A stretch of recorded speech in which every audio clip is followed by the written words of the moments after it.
Hello बच्चों, आज हम लोग क्लास 9 की चैप्टर नंबर 2 पॉलिनोमियल के बारे में पढ़ेंगे। तो पॉलिनोमियल को पढ़ने से पहले हमें कुछ चीज़ें जानना ज़रूरी है ताकि हम पॉलिनोमियल को अच्छे से समझ पाएँ। तो आप लोग इन सारी चीज़ों को पढ़ के आए हैं, फिर भी हम लोग इनको एक बार फिर से देख लेते हैं। चलिए, ये जो है कांस्टेंट, आप लोग जानते हैं कांस्टेंट क्या होता है और वेरिएबल क्या होता है। कांस्टेंट ऐसी वैल्यू होती है जो चेंज नहीं होती है, और वेरिएबल वेरिएबल का मतलब होता है जो चेंजेबल होता है, जो चेंज हो सकता है, उसे हम लोग क्या कहेंगे, वेरिएबल कहेंगे। अब रियल लाइफ एग्जांपल के लिए पहले समझते हैं, फिर आएंगे मैथमेटिकली। देखिए, जैसे ये मार्कर आपको दिख रहा होगा, इस मार्कर का जो ये हाइट है, ये खुद से चेंज होने वाली नहीं है, तो इसकी जो हाइट है इसे हम क्या बोलेंगे, कांस्टेंट बोलेंगे। और मान लीजिए आप लोग जब बस में ट्रैवल करते हैं या बाइक में ट्रैवल करते हैं, तो बाइक राइड करते समय आप लोग बाइक राइड करते हैं तो देखते होंगे बाइक की स्पीड कभी बढ़ती है, कभी घटती है। स्पीड जो है सब समय एक जैसी नहीं रहती है, यूनिफॉर्म नहीं रहती है। तो कहने का मतलब जो बाइक की स्पीड है वो क्या है, वेरिएबल है। तो आई होप कि आप लोग अच्छे से समझ पा रहे होंगे कांस्टेंट क्या है, वेरिएबल क्या है। अब आइए एक एग्जांपल लेते हैं। स्क्वायर आप लोग जानते हैं, स्क्वायर देखिए आप, ये एक क्वाड्रिलेटरल है। तो क्वाड्रिलेटरल इस स्क्वायर में देखिए, इसकी पेरीमीटर आप लोग जानते हैं, चारों साइड को हम लोग ऐड कर देते हैं तो हम लोग को साइड मिल जाता है, और सारे साइड इक्वल होने की वजह से इसके पेरीमीटर की फॉर्मूला क्या हो जाती है, 4 इंटू साइड। अब देखिए यहाँ पे इसके साइड को हम लोगों ने एक्स कंसीडर कर लिया है, ठीक है। अब देखिए इसमें ये जो स्क्वायर है, इसमें साइड जो है 1 सेंटीमीटर है, और इसमें जो साइड है 2 सेंटीमीटर है। तो देखिए इसका पेरीमीटर कैलकुलेट कर रहे हैं हम लोग, क्या आता है। यहाँ पे देखिए x की जगह पे 1 पुट किए तो 4 आया, x की जगह पर 2 पुट किए तो 8 आया। तो यहाँ आप लोग देख के समझ रहे होंगे, जो इस टर्म में ना देखिए ये 4 जो है ना वो चेंज नहीं हो रही है, और ये वाली जो टर्म है x, देखिए कहीं पे x1 है, कहीं पे x क्या है, 2 है। तो इस टर्म में दो चीज आप लोग देखने को मिल रहा होगा, एक ये 4 जो क्या है, कांस्टेंट है, और ये जो x है इसका वैल्यू देखिए चेंज हो रहा है, वेरी हो रहा है ना। चेंज 1 था, फिर यहाँ 2 हो गया, फिर किसी स्क्वायर के लिए 3 होगा, किसी के लिए 4 होगा। तो ये वैल्यू जो है चेंजेबल है, तो इसे हम लोग क्या बोलते हैं, वेरिएबल। तो इससे आप लोग समझ गए होंगे जो कांस्टेंट क्या होता है और वेरिएबल क्या होता है। तो अब इस चीज को एक चीज और हम लोग आगे बढ़ते हैं। अगला जो चीज है हमारा वो है, अगला टॉपिक जो है हमारा वो टर्म है। टर्म आप लोग जानते होंगे, टर्म क्या होता है। ये क्या होता है, combination of constant and variable. यहाँ पे जो देखिए ये 4x लिखा है, ये 4x को हम लोग टर्म बोलते हैं। इसमें दो चीज है, एक कांस्टेंट है और एक क्या है, वेरिएबल है। तो ये कांस्टेंट एंड वेरिएबल के कॉम्बिनेशन को हम लोग टर्म कहते हैं। चलिए, टर्म आप लोग समझ गए होंगे। चलिए टर्म के ऊपर थोड़ा सा और डिस्कस करेंगे। टर्म जानते होंगे आप लोग, तो थोड़ा सा टर्म के बारे में और जान लेते हैं। क्या होता है लाइक टर्म, क्या होता है, और अनलाइक टर्म क्या होता है। लाइक टर्म, लाइक टर्म कैसे पहचानेंगे, अलजेब्रिक एक्सप्रेशन में आने के लिए पहले इसे समझना जरूरी है। तो देखिए यहाँ पे लिखा है 4x² 3x² -3x² भी ले सकते हैं, और मान लीजिए -4/5x², और यहाँ पे देख लीजिए -6x³ और -2x⁴। इनमें ना अनलाइक टर्म को और लाइक टर्म को हम लोग आइडेंटिफाई करते हैं, पहचानने की कोशिश करते हैं। देखिए, लाइक टर्म कहने के लिए आपको दो चीज देखना पड़ेगा। एक तो वेरिएबल सेम होना चाहिए, कांस्टेंट को हम लोग नहीं देखेंगे, वेरिएबल सेम होना चाहिए, और वेरिएबल की जो पावर होती है एक्सपोनेंट, वो भी सेम होनी चाहिए, तब उसे हम लोग लाइक टर्म बोलेंगे। तो देखिए ये पहला जो है 4x² -3x² और -4/5x², इस तीनों में देखिए कांस्टेंट हमें नहीं देखना है, इन्हें नहीं देखेंगे। ये देखिए तीनों में वेरिएबल कौन है, तीनों में वेरिएबल जो है वो है हमारा, वेरिएबल है x। यहाँ देखिए वेरिएबल के ऊपर एक्सपोनेंट कितना है, 2, यहाँ भी कितना है 2, यहाँ भी कितना है 2। तो इन तीनों को हम लोग लाइक टर्म बोलेंगे। तो लाइक टर्म आप लोग समझ गए। लाइक टर्म बोलने के लिए दो चीजें देखना पड़ता है, वेरिएबल जो है सेम है कि नहीं, और वेरिएबल सेम है तो क्या वेरिएबल की जो पावर है वो भी सेम है कि नहीं है, इन बातों का हमें ध्यान रखना है। जब वेरिएबल सेम रहेंगे और वेरिएबल की पावर भी सेम रहेंगे तो हम लोग उसे लाइक टर्म बोलेंगे। अब यहाँ पर देख लीजिए कैसे लिख रहे हैं, 6x³ -6y³। यहाँ पे देखिए वेरिएबल सेम है ही नहीं, इसमें वेरिएबल x है और इसमें वेरिएबल y है, तो ये दोनों तो लाइक टर्म हुए नहीं। अब मान लीजिए कुछ एग्जांपल ऐसे लिखते हैं, x⁵। इन दोनों में देखिए वेरिएबल दोनों में x ही है, बट इसमें वेरिएबल के ऊपर देखिए एक्सपोनेंट जो है 3 है, और इसमें वेरिएबल का एक्सपोनेंट 5 है, जिसकी वजह से ये अनलाइक टर्म हो जाएगा। कौन सा टर्म हो जाएगा, अनलाइक टर्म। अनलाइक टर्म मतलब जो एक जैसे नहीं होंगे, लाइक टर्म मतलब जो एक जैसे होते हैं। चलिए समझ गए हैं।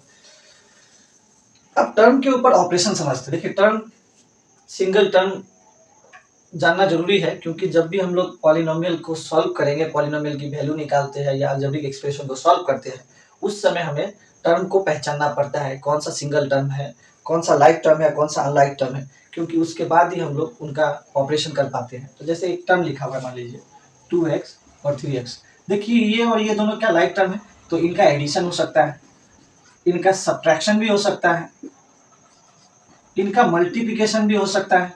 कितना आएगा, इन दोनों को मल्टीप्लाई करेंगे 6x²। ठीक है, अब एक और नंबर ले लेते हैं, मान लीजिए ऐसे लिखा है 6x डिवाइडेड बाई 3x।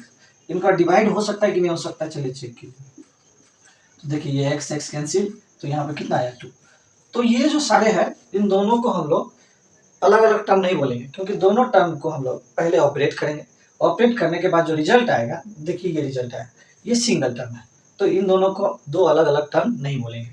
जब माइनस करते हैं हम लोग, इन दोनों को सब्ट्रैक्ट करते हैं, तो देखिए ये भी एक टर्म बन गया। ये देखिए 2x इंटू 3x था यहाँ पे, ये भी दोनों मिलके एक बन गया। तो ये दोनों लाइक टर्म है, इसीलिए दोनों को अलग अलग नहीं बोल सकते हैं। इनका पहले ऑपरेशन करेंगे, और ऑपरेशन के बाद जो रिजल्ट आएगा, ऑपरेशन करने का मतलब जो भी साइन दिया रहेगा हमारा, प्लस माइनस जो भी साइन रहेंगे, मल्टीप्लिकेशन डिवीजन, वो करने के बाद जो रिजल्ट आएगा उसे देखेंगे हम लोग। चलिए आइए आगे बढ़ते हैं।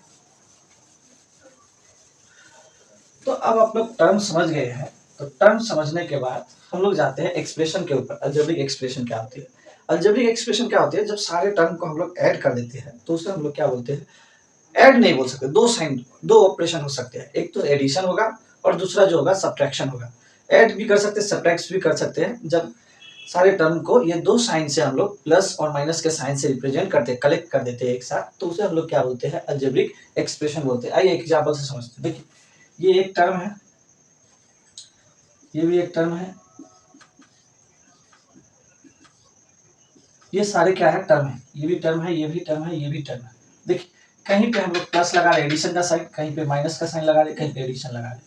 तो इन सब को हम लोग, सारे टर्म को जब हम लोग कंबाइन कर देते हैं दो ऑपरेशन से, कौन सा ऑपरेशन? एडिशन एंड सब्ट्रैक्शन से, तो इसे हम लोग क्या बोलते हैं? Algebraic expression. तो इससे आप लोग अच्छे समझ में आ गया होगा जो अलजेब्रिक एक्सप्रेशन क्या होता है। अब देखिए यहाँ पे सारे टर्म में, इसे यहाँ पे देखते हैं 4x, इसमें देखिए तीन चीजों का ध्यान रखना है। इसमें वेरिएबल कौन है? वेरिएबल है हमारा x। पावर ऑफ वेरिएबल कितना है बताइए? तो आप लोग बता नहीं सकते, हम ही बोलना पड़ेगा।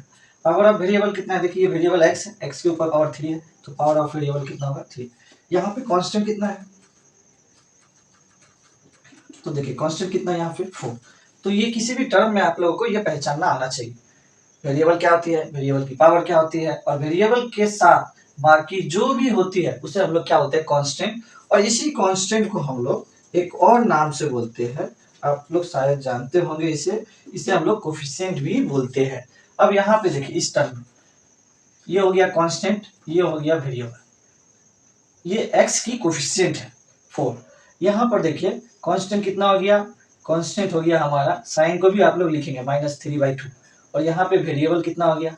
वेरिएबल देखेंगे तो x है, वेरिएबल का पावर जो है वो है 5। यहाँ देखेंगे इस 4 पे समझिए, 4 है, 4 को हम लोग लिख सकते हैं 4 × 1। अब देखिए 4 है, 1 को लिख सकते हैं x टू द पावर 0। तो ये देखिए ये हमारा कांस्टेंट हो गया, और ये क्या हो गया? यहाँ पे वेरिएबल, यहाँ पे x है, बट वेरिएबल का जो पावर है वो कितना है? 0 है। तो ये कांस्टेंट टर्म आप लोग याद रखेंगे, कांस्टेंट टर्म में वेरिएबल की जो पावर होती है वो कितनी होती है? 0 होती है। तो आप लोग ये सारे समझ गए होंगे। तो अब हम लोग आगे तरफ बढ़ते हैं, जो है हमारा अगला टर्म है, अगला जो टॉपिक है वो है हमारा पॉलिनोमियल। पॉलिनोमियल क्या होते हैं? तो पॉलिनोमियल समझने से पहले एक दो बातें को देखेंगे हम लोग। क्या देखेंगे? कुछ अलजेब्रिक एक्सप्रेशन लिख रहे हैं, पहले समझिएगा आप लोग। 3/2 root x minus π/2 x² plus 3x, ये एक अलजेब्रिक एक्सप्रेशन है। और एक लिख रहे हैं हम लोग, मान लीजिए 5 1y² माइनस 3y² 4y, ये भी एक एक्सप्रेशन है अलजेब्रिक। तो देखिए ये भी एक अलजेब्रिक एक्सप्रेशन है, और ये भी एक अलजेब्रिक एक्सप्रेशन है। बस क्या है देखिए, इसमें वेरिएबल कौन है? आप लोग देख पा रहे हैं वेरिएबल कौन है? वेरिएबल है इसमें x, इसमें वेरिएबल कौन है, इसमें वेरिएबल है y। अब यहाँ पे देखिए जो वेरिएबल है, वेरिएबल के ऊपर यहाँ जो पावर है रूट एक्स कहने का मतलब आप लोग जानते होंगे, रूट एक्स कहने का मतलब होता है एक्स टू दी पावर 1/2।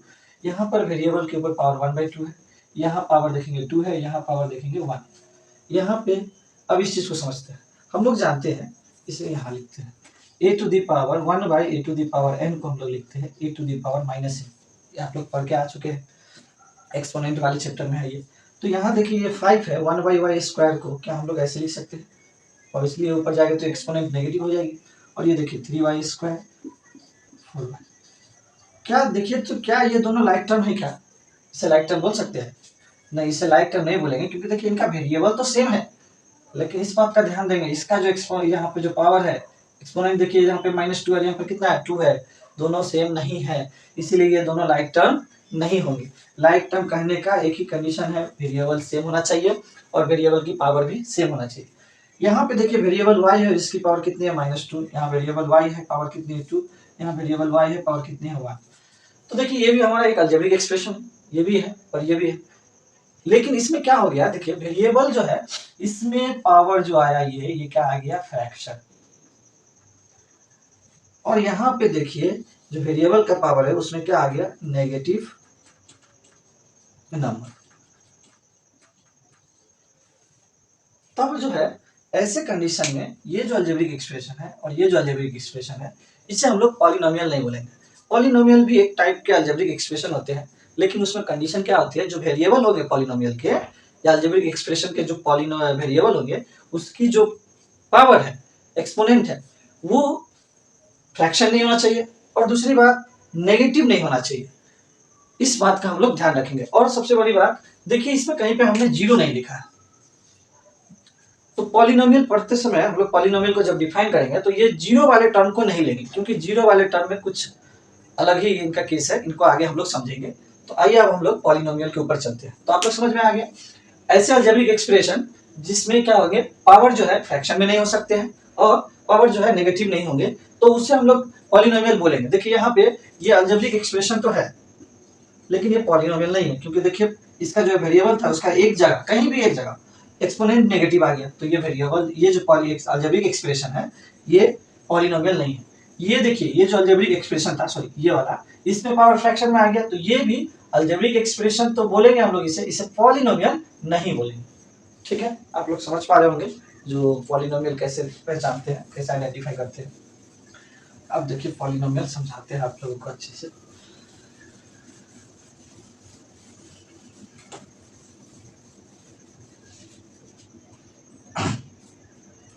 चलिए अब हम एक काम करते हैं, एक अलजेब्रिक एक्सप्रेशन लिखते हैं।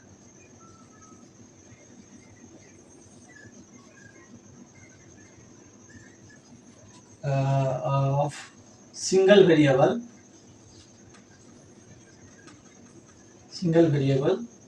x। चलिए इसे हम लोग लिखने की कोशिश करते हैं। एक बात और समझेंगे हम लोग, सिंगल वेरिएबल समझाते हैं।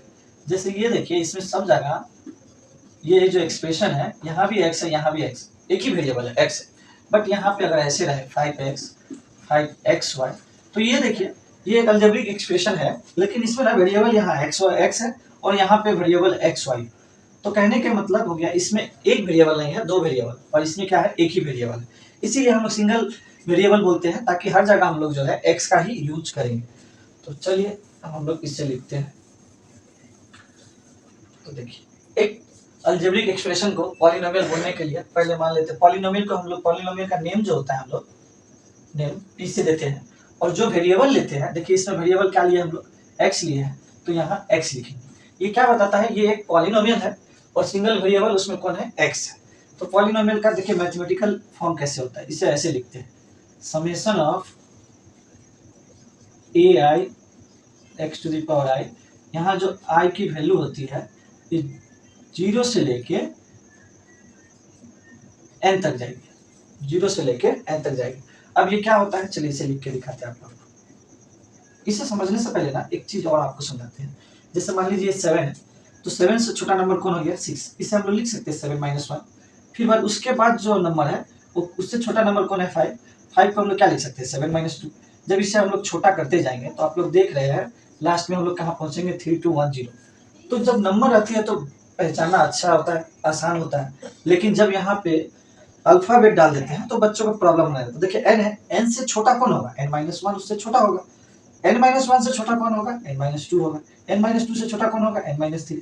तो n को देखिए, जैसे यहाँ 7 को छोटा कर रहे थे तो लास्ट में 3210 में पहुंचे, उसी का तरीका से जब n को हम लोग छोटा करेंगे तो हम लोग कहाँ पहुंचेंगे, 321 लास्ट में पहुंचेंगे, 3210 पहुंच जाएंगे। तो आइए हम लोग इसे हम लोग लिखने की कोशिश करते हैं। देखिए क्या एक टर्म लिखते हैं, देखिए ये क्या है, टर्म है, तो यहाँ पे देखिए एक टर्म लिख रहे हैं, ए और एक्स लिख रहे हैं, A N X to the power N.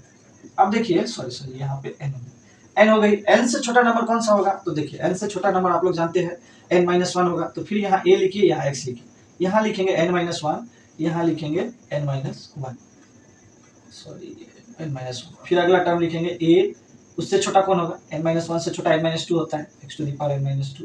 और इससे हम लोग आगे कंटिन्यू करते जाएंगे, देखिए यहाँ कंटिन्यू करते जाएंगे तो लास्ट में हम लोग a3 x to the power 3, a2 x to the power 2, a1 x to the power 1, और लास्ट में एक टर्म क्या मिलेगा हमारा, a0 x to the power 0। अब जानते हैं x टू दी पावर 0 कितना होता है, 1 होता है, इसीलिए इसे नहीं लिखा जाता है।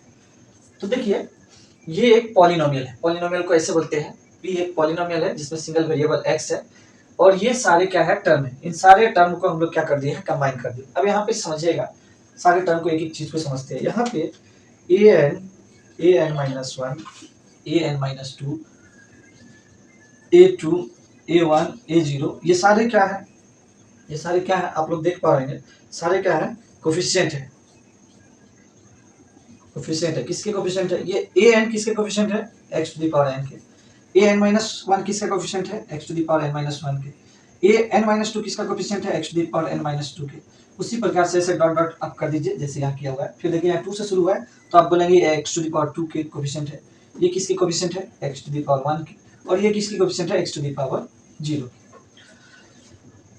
तो देखिए इसमें ये सारे हम लोग समझ में आ गए, ये सारे क्या है, कांस्टेंट है, ये सारे रियल नंबर होते हैं। और यहाँ पे ये सारे एक चीज और आप लिखेंगे, ये जो सारे कोफिशिएंट जो है ना, रियल नंबर होंगे। अब रियल नंबर क्या होते हैं आप लोग जानते होंगे, रियल नंबर क्या होता है, देखिए जैसे -5, +5, 1/2, √3, और क्या लिख सकते हैं, 2 - √3, इन सारे नंबर को रियल नंबर बोलते हैं। जैसे ये देखिए ये लिखा है -√5, इसे रियल नंबर नहीं बोलेंगे। रियल नंबर मतलब रूट के भीतर में नेगेटिव ना आए, नेगेटिव आएगी तो उसे रियल नंबर नहीं, उसे इमेजिनरी नंबर बोलते हैं। तो ये जो जितने कोफिशिएंट है ये रियल नंबर कुछ भी हो सकते हैं, और ये सारे क्या है, कोफिशिएंट है। जैसे ये n जो है x to the power n की कोफिशिएंट है। तो यहाँ पे ये समझ में आ गई। तो पॉलिनोमियल को हम लोग ऐसे डिफाइन करते हैं, जो मान लीजिए p एक पॉलिनोमियल है जिसमें सिंगल वेरिएबल x है। तो देखिए ये समेशन के फॉर्म में है, इतने बड़े टर्म को हम लोग समेशन के फॉर्म में ऐसे लिख सकते हैं। यहाँ पे क्या समझ में आ रहा है, देखिए यहाँ हर जगह a और x है, आप लोग देख रहे होंगे यहाँ इस टर्म में, इस टर्म में, इस टर्म में, सब जगह x है, a। अब देखिए यहाँ पे i का वैल्यू लास्ट कितना है, देखिए कहाँ गया हमारा, ये रहा, इसे यहाँ ये देखिए यहाँ 0 है तो यहाँ भी 0 है, मतलब ये शुरू कहाँ से हुआ है, 0 से, और लास्ट कहाँ तक गया, देखिए ये n जो बता रही है ये लास्ट पॉइंट बताते हैं। देखिए a में n गया है, x to the power n, x में भी n गया है, तो इसे समेशन फॉर्म में ऐसे लिखते हैं। हालांकि आपको अगर ये थोड़ी प्रॉब्लम आए तो इसे छोड़ दीजिएगा, आप लोग इसे ही देखिएगा, कुछ नहीं करना है, a और x लिखना है, और पावर जो है n से शुरू करना है, और n-2, n-3, n-4 करते करते 3210 पे पहुंच जाना है। तो ये देखिए ये एक पॉलिनोमियल है, पॉलिनोमियल को ऐसे लिखते हैं। यहाँ पे एक चीज क्या बोलेंगे, जो वेरिएबल है, वेरिएबल यहाँ पे जो वेरिएबल है x, कौन है यहाँ पे वेरिएबल, वेरिएबल है हमारा x। इस वेरिएबल के ऊपर अगर आप लोग देख रहे हैं तो कहीं भी जो है नेगेटिव नंबर नहीं मिल रहा होगा आपको, देखिए ये नेगेटिव नंबर नहीं है, और वेरिएबल जो है ये फ्रैक्शन में भी नहीं है। तो जो पावर ऑफ वेरिएबल जो है ये क्या होना चाहिए, होल नंबर होना चाहिए। आप लोग जानते हैं होल नंबर क्या होता है, होल नंबर कहाँ से शुरू होते हैं, 0 से लेके 1, 2, 3, ये इनफाइनाइटली चले जाते हैं। तो जब वेरिएबल के ऊपर पावर होल नंबर होंगे तो ऐसे कंडीशन में अलजेब्रिक एक्सप्रेशन को हम लोग पॉलिनोमियल बोलेंगे, और पॉलिनोमियल को इस तरीका से रिप्रेजेंट करते हैं। तो चलिए और आगे बढ़ते हैं, इसमें बहुत सारी चीज़ें हैं जानने के लिए पॉलिनोमियल में।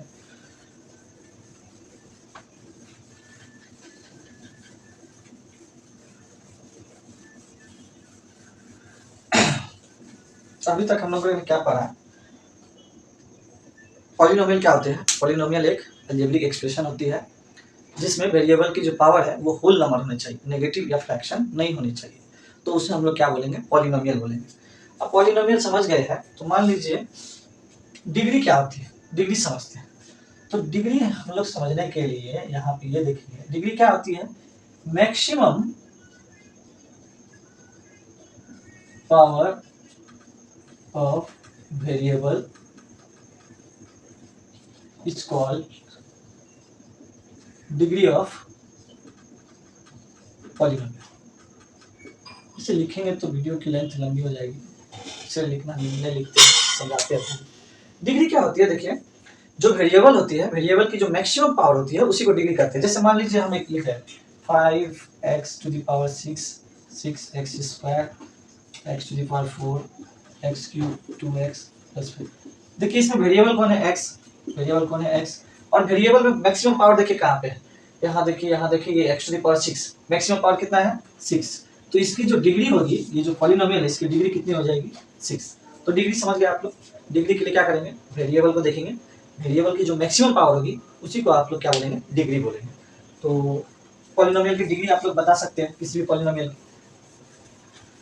अब डिग्री अब जब हम लोग समझ चुके हैं तो आप पॉलिनोमियल के टाइप्स के बारे में जानते हैं।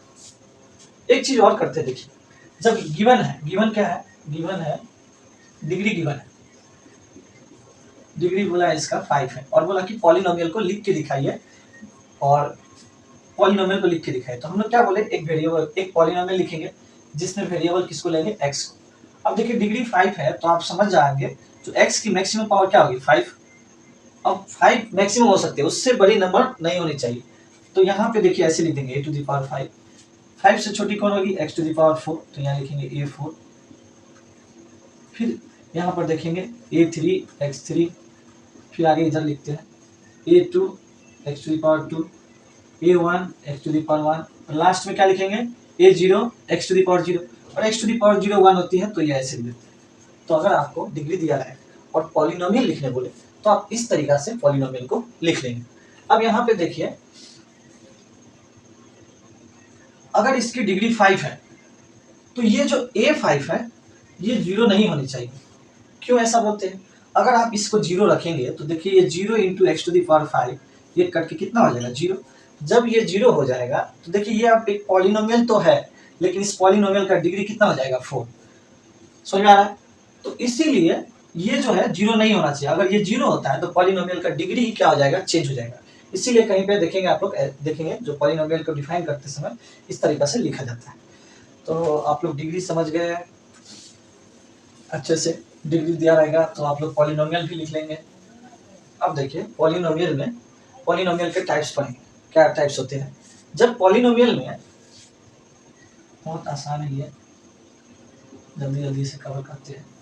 पॉलिनोमियल में जब वन टर्म होगी, वन टर्म कहने का मतलब जैसे 4x है या 4y³ या -3x², ऐसे टर्म में देखिए सिर्फ एक ही टर्म है, इनको बोलते हैं मोनोनोमियल। मोनोनोमियल मोनोमियल बोलते हैं, सॉरी मोनोमियल बोलते हैं। दूसरा देखेंगे जिसमें दो टर्म होगा, टू टर्म। अब टू टर्म कैसे? देखिए ऐसे लिखा है 2x³ -5x, या और भी ले लेते हैं 2x + 5x³। देखिए इसमें भी दो टर्म है, इसमें भी दो टर्म है, तो जिसमें दो टर्म होंगे उसे क्या बोलेंगे? बाइनोमियल। क्या बोलेंगे? बाइनोमियल। बाई मतलब जिसमें टू टर्म होना चाहिए, बाई मतलब टू, मोनो मतलब सिंगल, वन। अब जब जिसमें तीन टर्म हो गए उसे क्या बोलेंगे? ट्राइनोमियल। तो आप लोग ये समझ में आ गया। अब तीन टर्म से ज्यादा रहेगा तो उसे क्या बोलेंगे? उसे पॉलिनोमियल बोलेंगे, उसे नाम नहीं देते हैं। चलिए तो ये आप लोग समझ गए। अब डिग्री के अकॉर्डिंग हम लोग पॉलिनोमियल को नाम देते हैं। ये कैसे नाम दिए थे हम लोगों ने? टर्म के अकॉर्डिंग हम लोग नाम दिए थे। जब एक टर्म होगी मोनोमियल, दो टर्म होगी बाइनोमियल, तीन टर्म होगी ट्राइनोमियल और तीन टर्म से ज्यादा होगी तो उसे हम लोग पॉलिनोमियल ही बोलेंगे जनरली। अब देखते हैं डिग्री के बेसिस पे। डिग्री देखिए क्या क्या हो सकती है। तीन बार देखिए, जब डिग्री 1 होगी। फॉर एग्जांपल लिखते हैं px लिखते हैं 2x। देखिए इसमें वेरिएबल x है और x का पावर 1 है तो इसकी डिग्री 1 होगी। डिग्री ले लीजिए 2, तो फॉर एग्जांपल ऐसे लिखते हैं p of x x square. और भी बहुत सारे एग्जांपल हो सकते हैं, 2x स्क्वायर माइनस 3x कुछ भी हो सकते हैं। तो इसमें देखिए वेरिएबल कौन है x और उसकी मैक्सिमम पावर 2 है तो डिग्री 2। अब एक ऐसे लिख रहे हैं डिग्री 3 1, तो ले लेते हैं एक एग्जांपल ऐसे लिखा रहेगा x क्यूब, या p ऑफ x नीचे लिखा है x cube minus x square. तो देखिए ये भी एक पॉलिनोमियल है लेकिन इसकी डिग्री 1 है, तो इसे हम लोग बोलते हैं, क्या बोलते हैं इसे हम लोग, लीनियर पॉलिनोमियल। क्या बोलते हैं? Linear polynomial. लीनियर मतलब डिग्री 1 होना चाहिए। जब डिग्री 2 होता है तो उसे हम लोग क्या बोलते हैं? Quadratic polynomial. जब डिग्री 3 होता है तो उसे हम लोग क्या बोलते हैं? Cubic polynomial. तो ये कुछ नहीं है, आसान है, आप लोग समझ जाएंगे। डिग्री के बेसिस पे नाम देंगे तो लीनियर, क्वाड्रेटिक और क्यूबिक। टर्म के बेसिस पे नाम देंगे तो मोनोमियल, बाइनोमियल, ट्राइनोमियल। ठीक है, ये बहुत आसान था, आप लोग आसानी से समझ जाएंगे। तो चलिए आज हम लोगों ने इतने टॉपिक्स को पढ़ लिया है, तो नेक्स्ट टॉपिक में हम लोग value of polynomial, constant polynomial, zero polynomial, zero of polynomial, बाकी सारे टॉपिक को कवर करेंगे, अच्छे से समझेंगे। Thank you.